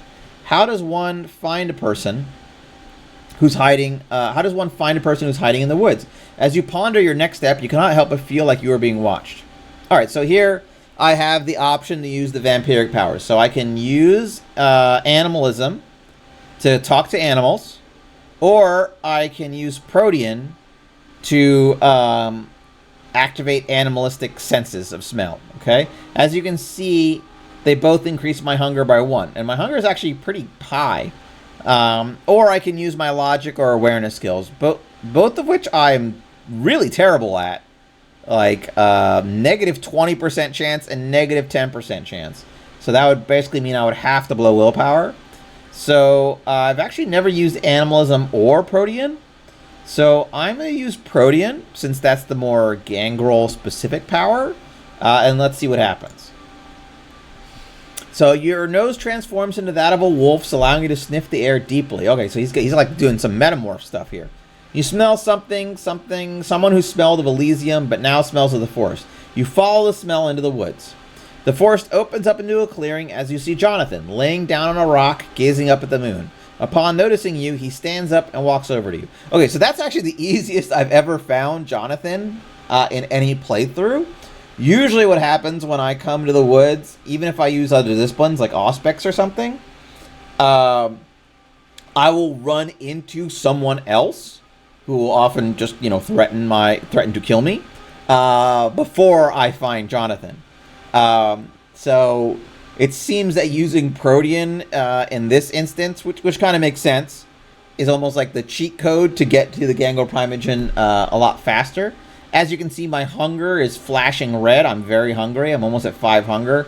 I've never gotten to 5 hunger. I'm curious what happens when I do. Maybe we'll do that and see what happens. But yeah, I sniffed them out. Right. You know how Gangrel are. They don't use deodorant. Or they use the deodorant without aluminum in it, which, doesn't work very well. So same difference. Upon noticing you, he stands up and walks over to you. So let's talk to him. Jonathan Miller. Okay, he's got one eye. Classic Gangrel. Jonathan Miller. Crickets sound fill the air as you meet with Jonathan Miller. In the heart of the forest, he greets you with his uneasy smile. What shall you ask? Well, I guess I want him to... I can't ask him to overthrow the prince. I need more influence. Not a lot. So I guess he's not a big fan of the prince. Or maybe he just likes the idea of a Gangrel being in charge. Perhaps that modifies the cost of certain of swaying certain Primogen. I'm not sure. I haven't really tracked this. So I'm going to ask him about Gangrel. John informs you that most of the Gangrel in Portland reside near the forest where they prefer to hunt and live. He tells you that the Gangrel have tried to stay outside the Anarch-Camarilla conflict in Portland, but he'd like to bring them to the side of the Camarilla. Okay. Sure, Jonathan. I guess you're the Primogen, so that makes sense. So what else? I guess I could try to gather intel. So that gives me a 30% chance to do that, which I'm not great at. And it would risk basically 10 influence for 10 intel. I'll do it. I'll try it. I failed. All right, so I'm not going to blow willpower on that. So he doesn't like the fact that I tried to manipulate him into giving information. And he's threatening me. So Jonathan seems offended that you're trying to get dirt on him and leaves you after flashing some fangs and a threatening hiss. Okay, that's all right. You know, shit happens. I'm sure he'll get over it. So I'm going to go back to my haven here. And I can look for Lily in the haven. You desperately look for Lily at the haven, but no such luck. She's gone. Maybe she's at Elysium. All right, so I'm going to park Tobias. What can he do at the New Elysium? So here he can dance to reclaim willpower. He can go hunting. Or he can talk to Quinn Lopez. So I'm not going to dance. Maybe he can make cash. So he's going to work as a waiter to get cash. As you can see, it's a slow cycle. While my guy, who's super hungry, is going to go to Elysium. I'm sure it'll be fine. All right. So I've got about 15 minutes before I have to run off to this Dungeons & Dragons game I'm playing on stream, though a different stream on Coven MTG. I'll try to raid it, which means bringing you guys with me, though I don't know how to do that, really. I think I click some buttons. We'll find out. So it says here, something's happening, or I can socialize at Elysium. So obviously, if something's happening, let's find out what. So you return to Elysium. Eyes are glued to you for some reason. As you shuffle through the crowd to get a better look at the stage, you see the sheriff and the prince holding up the stake and torpored body of Lily. Boy, I got no luck here. Like, I don't know, people being near me, they end up staked and getting their head ripped off. So the prince calls attention to everyone, saying that Lily has been an Anarch spy among the Camarilla.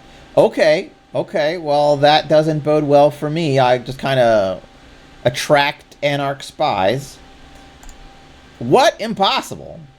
The prince says that as of tonight, the Camarilla are going to war with the local Anarchs. They have attacked multiple Camarilla-controlled locations, and today they have gone too far.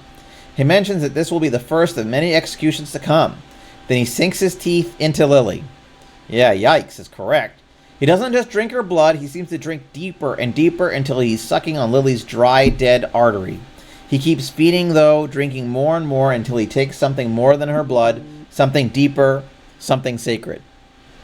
All right, well, this is horrible, yeah.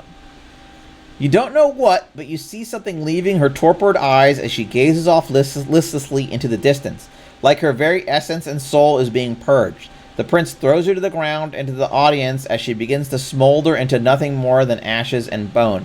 You have just witnessed the only kindred to show you true kindness killed before you, and in such a profane way. What have I witnessed? Something inside you breaks. You don't know how, you don't know when, but you will climb the social ladder of the Camarilla and dethrone this prince. With or without a war between the Camarilla and the Anarchs, you will have some resemblance of revenge. You leave the Elysium, a newfound purpose flowing inside you. Time to build your coterie up and get to work. Okay, so, I mean, I kind of didn't like this prince anyway. He was a douche. He slapped Xavier in the middle of Elysium, which was super uncool. Xavier seemed chill.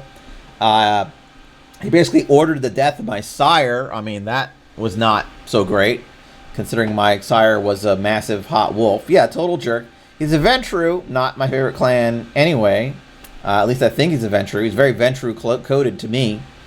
So I didn't really need this to get me on sides to dethroning him, but definitely I'm now 100% on getting rid of this jerk. And obviously it seems like he Dabrized Lily, which is also exceptionally uncool.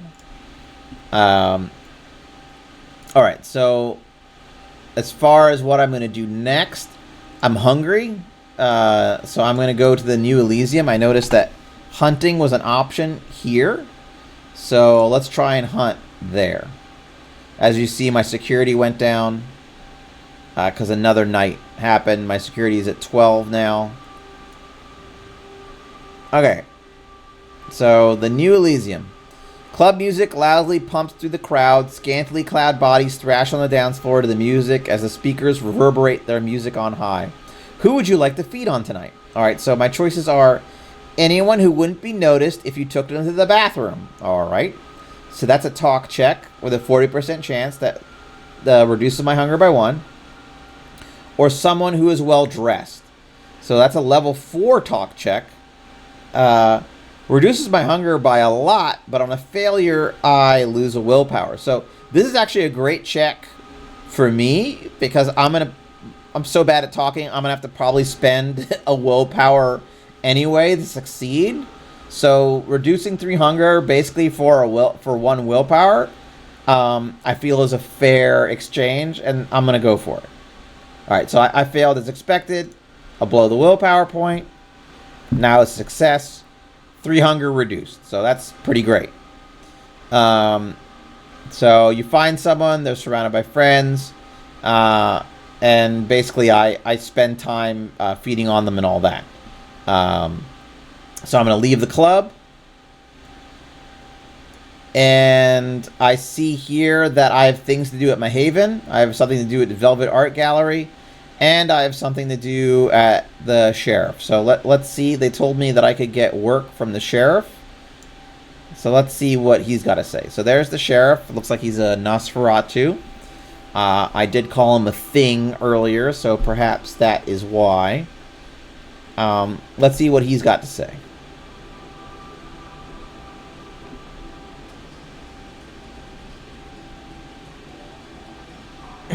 And usually around this point, I will start to be approached by other Coterie members, or I'm going to find them as I go about missions.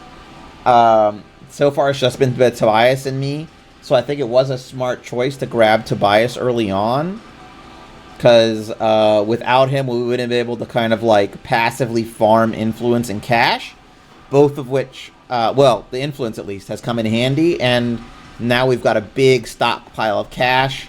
That'll hopefully come in handy too. So if we hadn't grabbed Tobias, if we'd been basically biased against him for being thin blood, tell him to go kick bricks. We don't hang around with fake vampires, that kind of thing. We would have basically had to go at all this on our own, and we might have been short on influence earlier, and definitely would be short on cash later on. So let's see what the sheriff has to say. So the sheriff says, let's see, bad blood. The sheriff tells you that he has a new job for you. He says that this time he needs you to break into the blood bank and destroy some evidence. All right, so that's another Vampire the Masquerade Bloodlines 1 kind of callback, actually. He claims that a sample of vampire blood has been brought there, and he does not want that kind of information getting out. Though in Bloodlines it was werewolf blood, and you had to break into the blood bank to get the werewolf blood that was being tested. He needs you to get to the blood bank, find the sample, and destroy it. All right, I'll get on that. So now we'll look around and see if we can find the blood bank. There it is.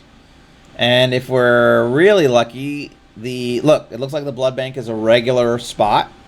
So I can find the sample or just get some blood. My hunger's at 1, so getting blood is not really a priority for me. So I'm just going to do the sheriff's mission and find the sample. See, it's ticking. The blood bank. All right, so you enter the blood bank. Fluorescent lighting fills the waiting room. In English, it's technically my 3rd language, so forgive me. Time to look for that vampire blood sample and destroy it, like the sheriff asked. You go into the back room when the person behind the desk isn't looking, but now where do you go? All right, so I can find the computer and hack into the records. Okay, 30% chance, even though I'm shit at logic. Impersonate a nurse.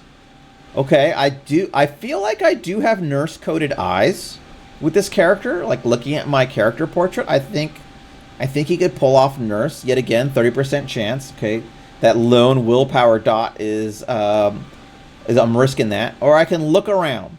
All right, so that's actually my best chance. But I think looking around probably might not really get me what I want. But I feel like that's my best chance, so I'm going to go for looking around. 40% chance. Let's do it. Ugh. I'm going to spend my last willpower dot. Yeah, I wish I could use animalism. There ain't no rats in this blood bank. Come on. Portland blood bank without rats in it? I mean, doesn't make any sense, right? So, I blew my last willpower, so I'm in a pretty precarious situation now. If anything kind of comes up that requires that I'm not going to be good at, I'm probably going to be getting hurt. So, a bodyguard. You try to keep your head low in case you run into anyone, and eventually you overhear two phlebotomists arguing about a weird sample they've come across in the testing room. You are now in the testing room. You find multiple blood samples, but only one that's literally labeled weird blood. You take it and proceed to leave. Just before you can go, however, you hear outside the door a security guard doing his rounds. How will you get around him? Well, obviously, I'm probably going to try and beat his ass, because I am a gangrel with a lot of fight. My sneaking is okay, but fighting him, knocking him out, probably my best chance. Let's see what happens. Oh my god. I failed. Alright, so you prepare yourself before launching from the room, and yes, it's clobbering time. You wrapping your arms around his neck as tightly as you can. He quickly overpowers you, however, pinning you to the ground before roughly escorting you out, telling you that you should be lucky he never called the cops. After be escorting out unceremoniously, you decide it best not to return to the blood bank for a while. The sheriff will be mad. Oh my goodness, did he take the blood sample away from me? Alright, okay, let's find out. I don't know if I have the blood sample or not. Alright, I'm going to talk with the sheriff. Is it just a straight failure? That would be terrible. Usually when you... Alright, I'm a neonate now. I've hit the rank, my status 10. Okay, great.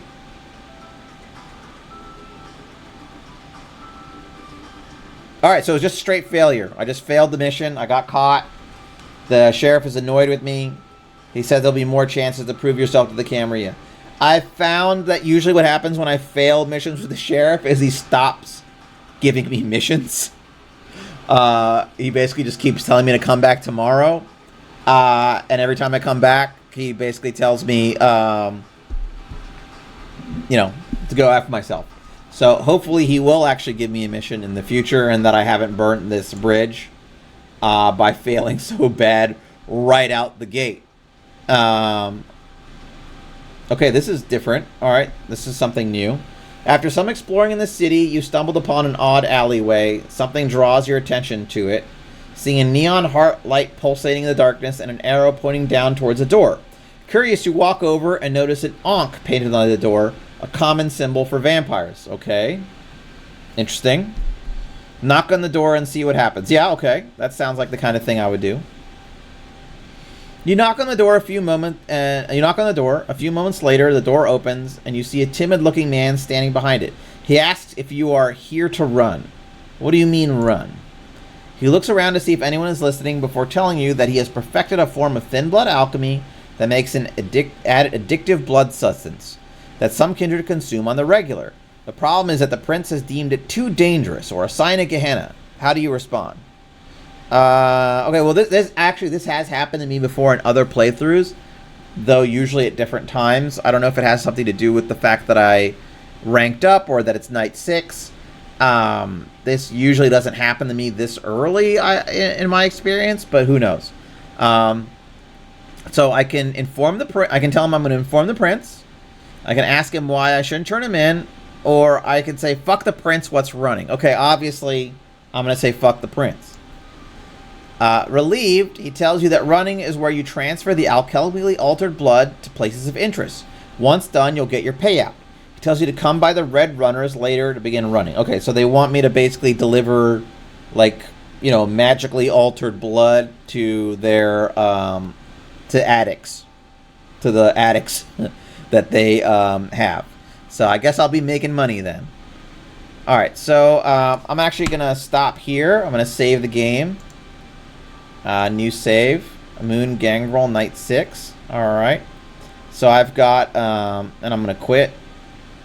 Or I guess I'll just go to the main menu. All right. Well, I saved, so I won't lose progress actually. So here I can go back to the full face mode. All right.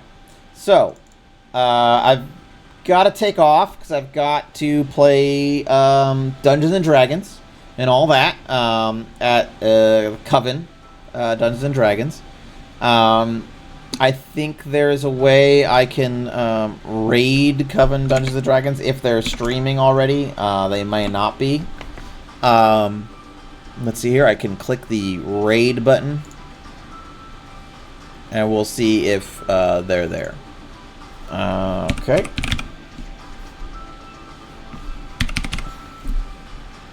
All right, they're not. That's okay. But I have to get over there and get prepped for the game.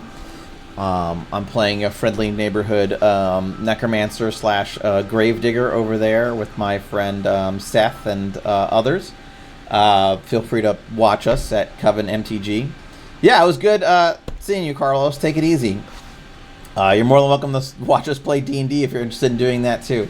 And I will talk about about Praxis some more, maybe tomorrow. Though I probably won't play it again. I'll probably just sit and talk about it a bit. If I play it again, I might wait till another evening stream. We'll see, unless people are clamoring for me to play some more. I just have a real appreciation. Yeah, no, of course, Eileen. I think it's on itch. I don't remember if it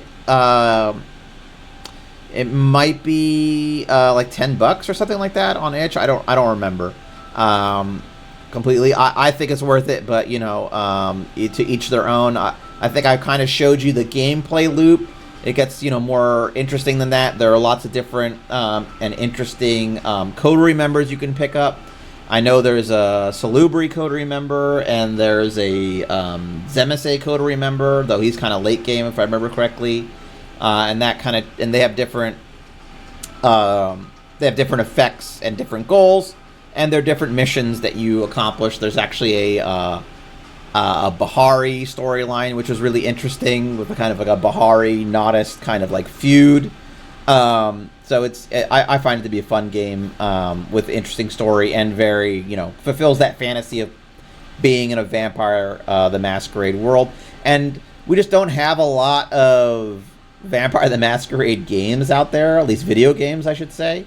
So I really appreciated like a complete game, and I wanted to show that it's out there, that people are making these games, and with, you know, hopefully if they get support, they'll continue to do so. And of course, if they move on to other things, hopefully we can support them in those endeavors as well. I do like Vampire the Masquerade's Bloodlines, obviously. It's just a bit of an old game. I played it a million times. I will play it again. Also now it gives me a little bit of motion sickness. I'm getting at that age, I guess. I do like Vampire the Masquerade's Bloodlines 2 as well. It's got good play, but I don't know if it really scratches that itch of a Vampire the Masquerade game for me. Like, it's a fun vampire game, but I don't know if if it really hits all the points I want from the Vampire the Masquerade game. I will say the story in Bloodlines 2 is actually really good. Like, it has good writing and good story. For the main story point, it doesn't have, I'd say, consistently all around good writing. There's some parts of it that are not super well written. It just is what it is. But the main storyline is actually really good and interesting, and very good voice acting from most of the characters, especially, you know, 2 or 3 characters who are incredibly well voice acted. And I really like, you know, some of the twists and the main villain and all that. I think that's very well done, actually. So I appreciate that. All right, so I'm going to end it here. I'm going to try to establish a raid if I can. You know, feel free to hang with me and get dragged to this D&D game. But that's basically the end of me talking about Praxis and Vampire the Masquerade. All right, praise Kane, and have a good night.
good. That's good. I was wondering. I was getting some boominess. I couldn't figure out what it was from. It was probably just when I put this on and then like leaned Yeah, back and probably.